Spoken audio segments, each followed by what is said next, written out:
دا د پکتیکا ولایت د ګیان ولسوالۍ ده چیرې چې زلزلې تر ټولو زیات تلفات اړولي وو. دلته تاسو وینئ دلته د اسلامي امارت له لوري دلته یو لوی کمپ رغول شوی ده. په دغه کمپ کې د پکتیکا ولایتي سطحه د ریاستونو استازي، همدارنګه د بهرنیو او کورنیو مؤسسو استازي او هغه خیریه بنسټونه چې غواړي له دغه غمځپلو خلکو سره مرسته وکړي. دلته دفترونه دي، دوی دلته کار کوي، لیستونه آماده کوي، سروېګانې کوي او بیا د هغوی مطابق خلکو ته مرستې رسوي. د کډوالو او بیرته راستنېدونکو چارو سرپرست وزیر او د بیړنیو مرستو د همغږۍ د کمیټې غړي وایي په دې کیمپ کې د مرستو په منظم ډول د ویش په موخه ځانګړې کمیټې جوړې کړي او د هر ډول فساد مخه یې نیولې. نو دا درې کمپنۍ موږ په هره ولسوالۍ کې اوس پروګرام نیولی دی چې موږ به درې کمپنۍ جوړوي اساسي ډول باندې.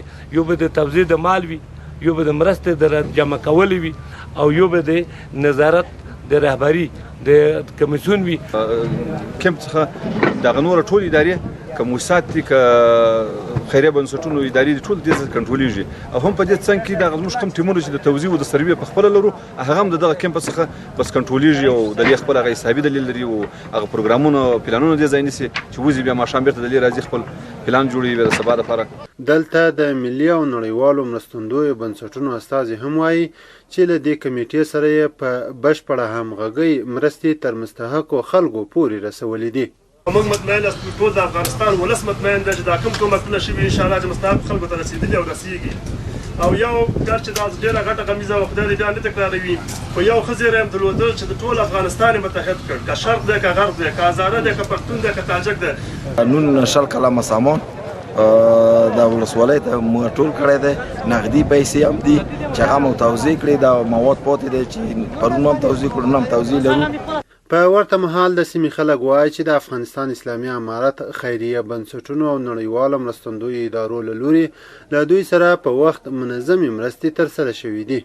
موږ ډېر به ناخوښ یو د اسلامي امارت نه، موږ سره کومکي نه وکړو، موږ سره په زخمیانو کې ډېر کومکي نه وکړو چې په هلیکاپټر کې انتقال کړو کوبل ته ګردیز ته. موږ ډېر به ناخوښ یو. ماشاءالله موږ د نړیوالو نه د خپل افغانستان د خلکو نه ډېر خوښ یو. موږ نه د اول ورځې نه چې زلزله شوې ده تقریبا لاس وته ورځې کېږي تر اوسه پورې د موږ سره همکاران دي، د موږ سره کومکګیر دي.